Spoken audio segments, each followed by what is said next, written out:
لله وكفى وسلام على عباده الذين اصطفى أما بعد. اللہ تعالی نے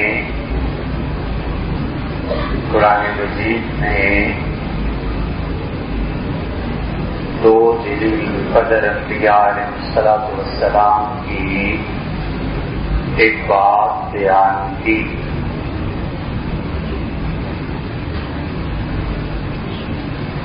اور وہ بات ایسی تھی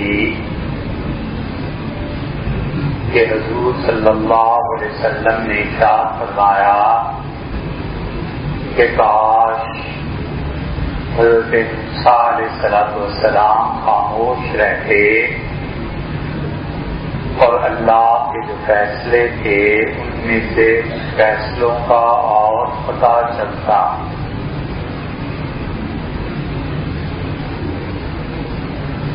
اور وہ دو جلیل القدر انبیاء علیہ السلام سیدنا موسیٰ اور خضر تھے. علیہ السلام نے ایک سفر کیا.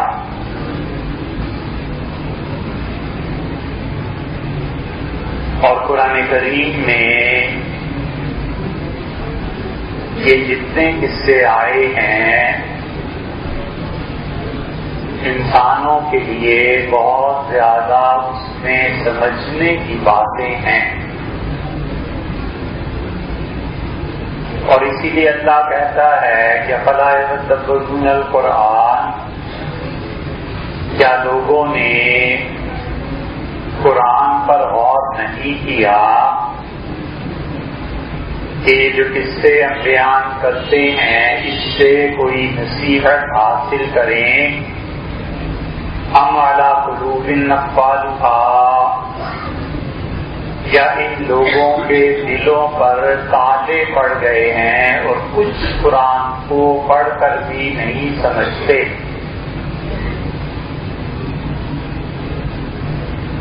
تو اللہ تعالیٰ بتاتے ہیں کہ حضرت موسیٰ علیہ السلام کو حکم دیا کہ تم میرے ایک بندے کے پاس چلے جاؤ اور علمناہ من لدنا علما،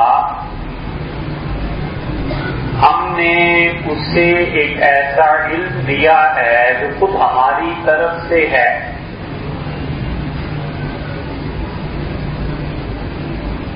اور اس اللہ کے بندے نے ملاقات پر حضرت موسیٰ علیہ السلام جب پہنچے تو اس قصے کی بعض تفصیلات حضرت رسالت مآب صلی اللہ علیہ وسلم نے بیان کی ہیں. چنانچہ صحیح بخاری میں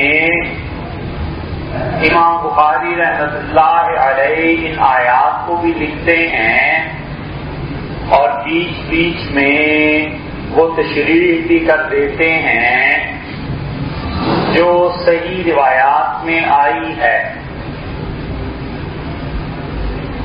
حضرت خضر علیہ السلام لیٹے ہوئے تھے اور انہوں نے چادر کا ایک سرا اپنے پاؤں کے نیچے دے رکھا تھا اور دوسرا سر کے نیچے. تو حضرت موسیٰ علیہ السلام نے سلام کیا تو کافروں کا ملک تھا. خضر نے چادر ہٹائی اور ارشاد فرمایا کہ انا بربک السلام، یہاں سلام کرنے والا کون آ گیا ہے؟ علیہ السلام نے یہ سوال کیا اور موسیٰ علیہ السلام نے جواب دیا کہ میں موسیٰ ہوں. تو انہوں نے کہا موسیٰ عمران کے بیٹے؟ انہوں نے کہا وہی. اور اللہ نے بھیجا ہے تاکہ میں آپ کے ساتھ رہوں اور علم سیکھوں. انہوں نے کہا موسیٰ اللہ نے آپ کو ایک علم دیا ہے اس میں ہمارا دخل نہیں. اور ایک علم اللہ نے ہمیں دیا ہے، اس میں آپ کا دخل نہیں، تو یہ نباہ کیوں کر ہوگا؟ انہوں نے بتایا کہ وہ امر ربی کے تحت آئے ہیں، تو حضرت علیہ السلام نے انہیں کہا کہ پھر اگر میرے ساتھ رہنا ہے تو سوال نہیں کرنا۔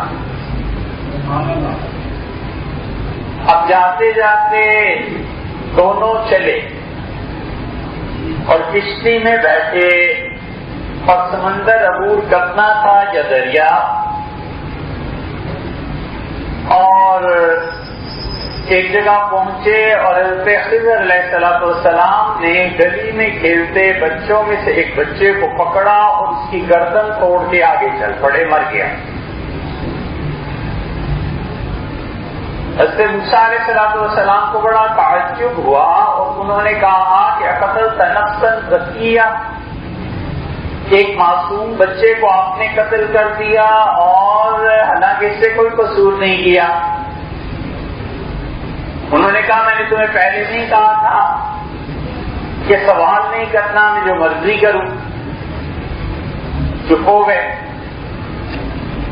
عذر پیش کیا کہ میں بھول گیا تھا اور آگے چلے،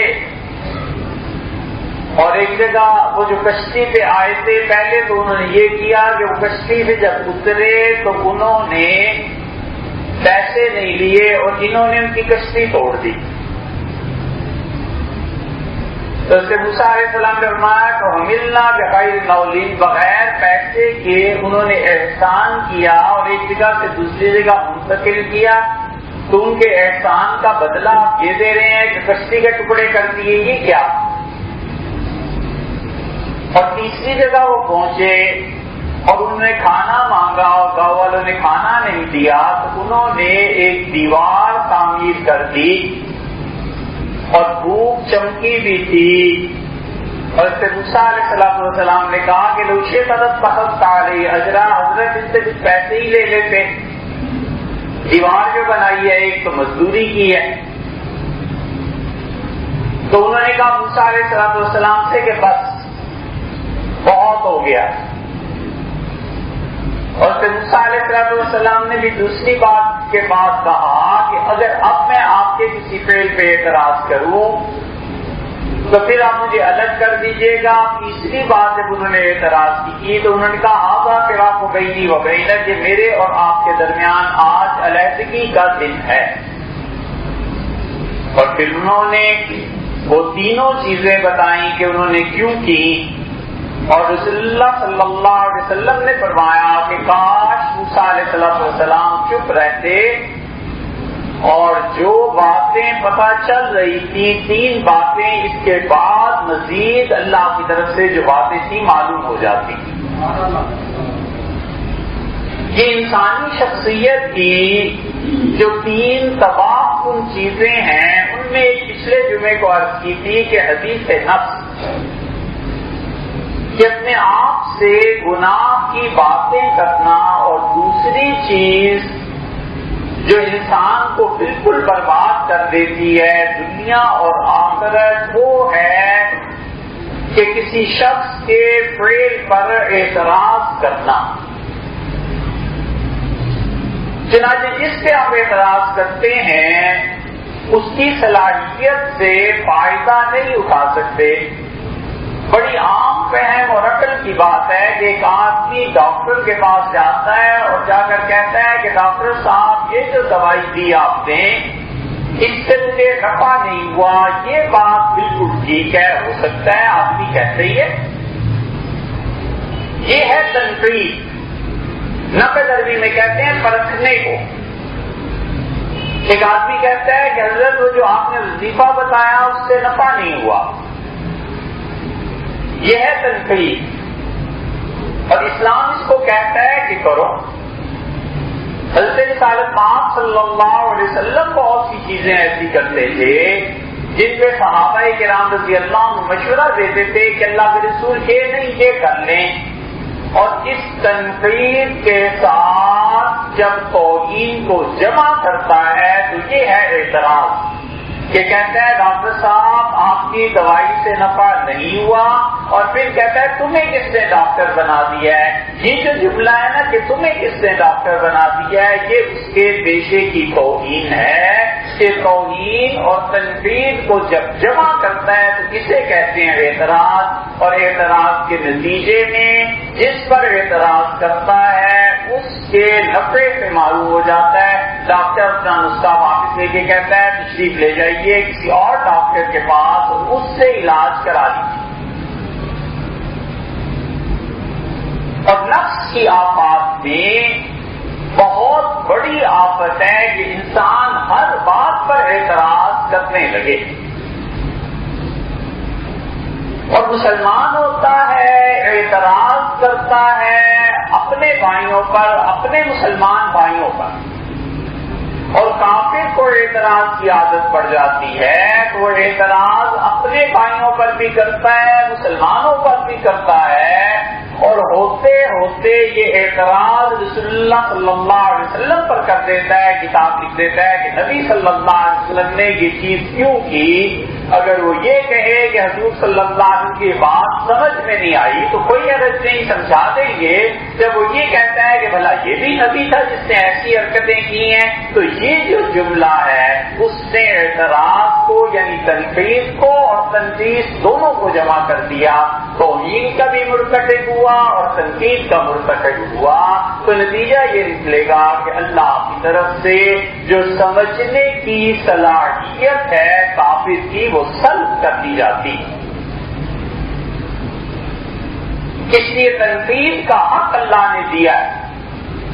اللہ تعالیٰ بتاتا ہے کہ ممکن ہے بچہ کوئی کام کرے تو باپ اس کو تنقید کرتا ہے، کہتا ہے بیٹے یہ کام ایسے نہیں ایسے کرنا ہے. بالکل ٹھیک ہے، بچے کی تجربہ کم ہے، بچے کو چیزوں کا علم نہیں ہے، بچہ زیادہ پیسے خرچ کرایا ہے.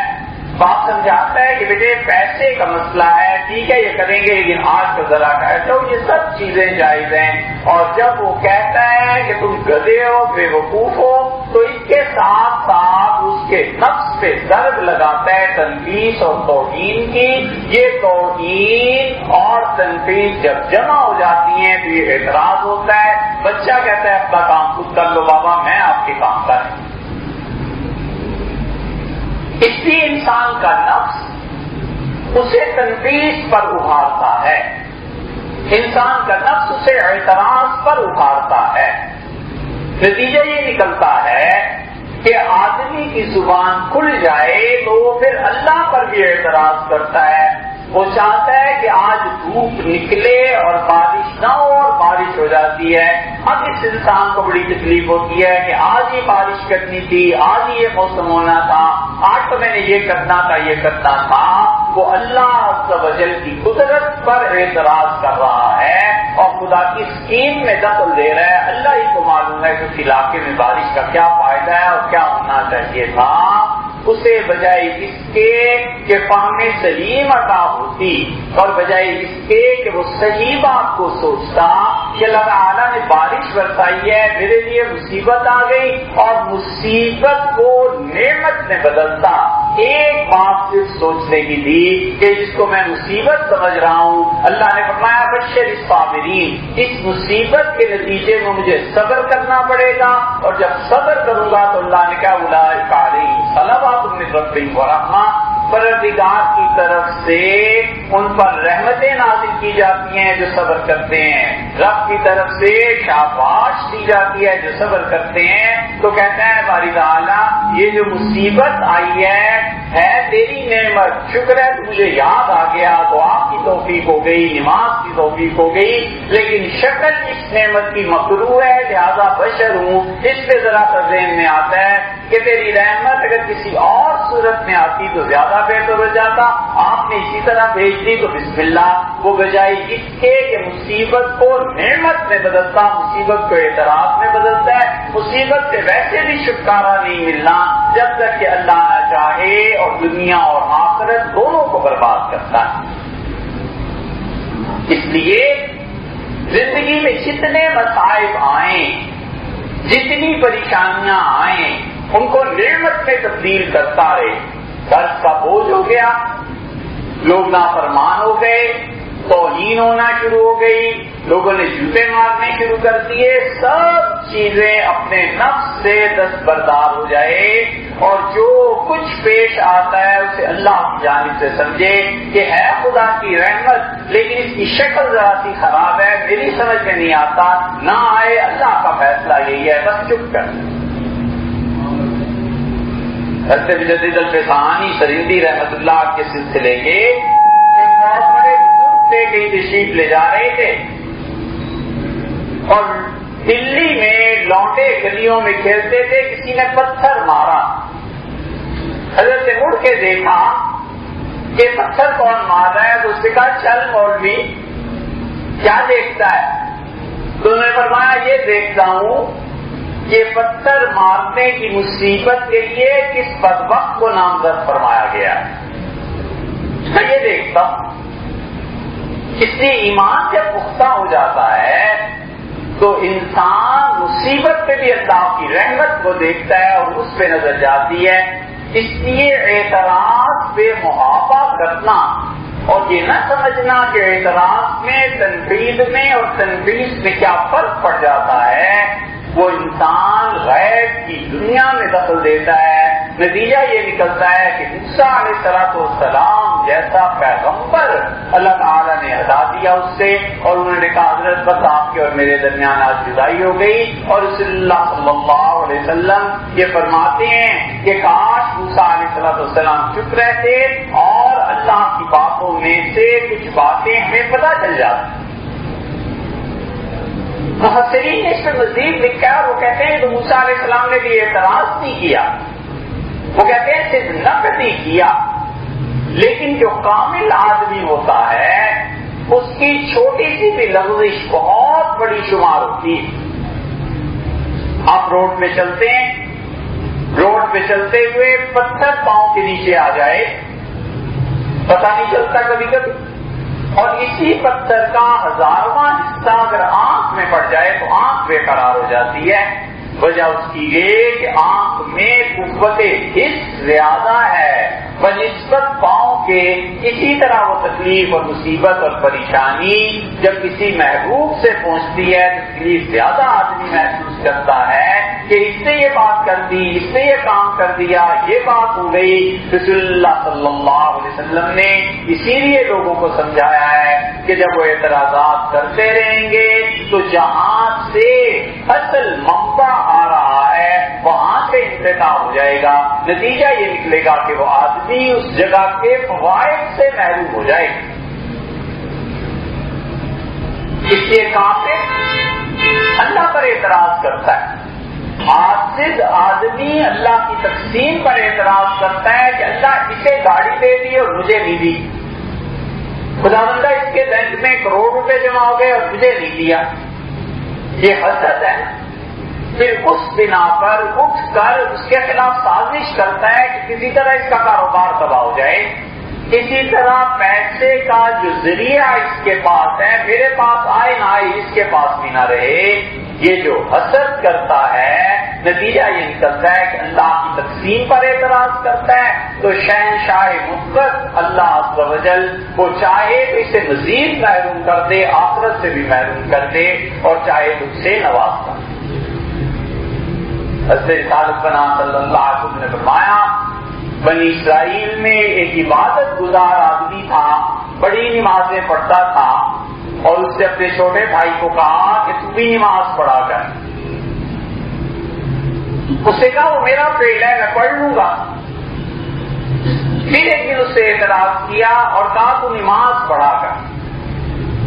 اس کا مطلب ہے لہجے میں دوسرے کی ذلت بھی تھی، اور پھر اس سے ایک دن کہہ دیا کہ تو نماز نہیں پڑھتا نا، اللہ کی قسم تو جہنم میں جائے گا۔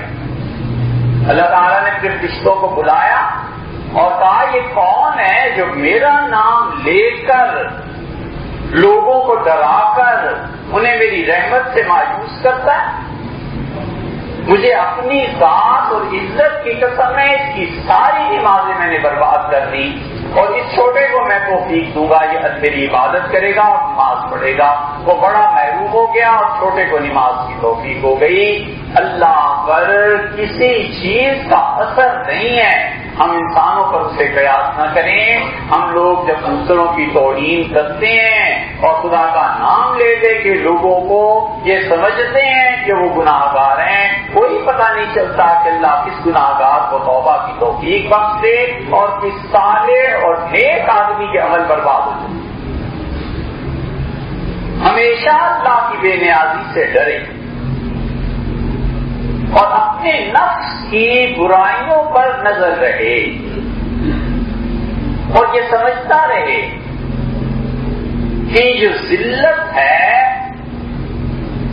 یہ ذلت ہونی چاہیے میرے نفس کی۔ حضرت سلیمان درانی رحمت اللہ علیہ کی جا رہے تھے، پٹھان تھے، درانیوں سے تعلق تھا، اور شاہ فخر الدین دیکھی رحمت اللہ علیہ وہ بھی ایک قصہ ہے پٹھانوں کا۔ اس سے کہا حضرت ہم پٹھان لوگ ہیں، ہمارا نفس بڑی مشکل سے ٹوٹتا ہے۔ تو دشمنوں کے محلے سے گزرے اور انہوں نے اوپر سے انگارے پھینکے۔ پٹھانوں میں دشمنیاں چلتی ہیں، وہ تھوڑا سا آگے گئے، اتر کر 2 رکعتیں پڑھی۔ مریدوں نے کہا حضرت یہ نہ آپ نے آگ پھینکنے پہ انگارے آنے پہ کچھ اعتراض کیا، صرف دیکھ کے چل پڑے اور یہ رک کے 2 نفل بھی پڑے، یہ سب کیا ماجرا ہے؟ فرمایا جس شخص کے سر اور منہ پہ راکھ پڑنی چاہیے تھی مہربانی کی کہ انگاروں پہ اکتفا کر لیا، شکرانے میں 2 نفل پڑے کہ مہربانی آپ کی کہ آگ آئی ہے راکھ نہیں آئی۔ جب نفس مٹ جاتا ہے انسان کا پھر یہ سوچ پیدا ہوتی ہے، جب اعتراضات آدمی اپنی طبیعت سے ختم کرتا ہے پھر جا کر کے یہ مقام ملتا ہے۔ اللہ تعالیٰ نے اور آپ کو عمل کی توفیق بخشے۔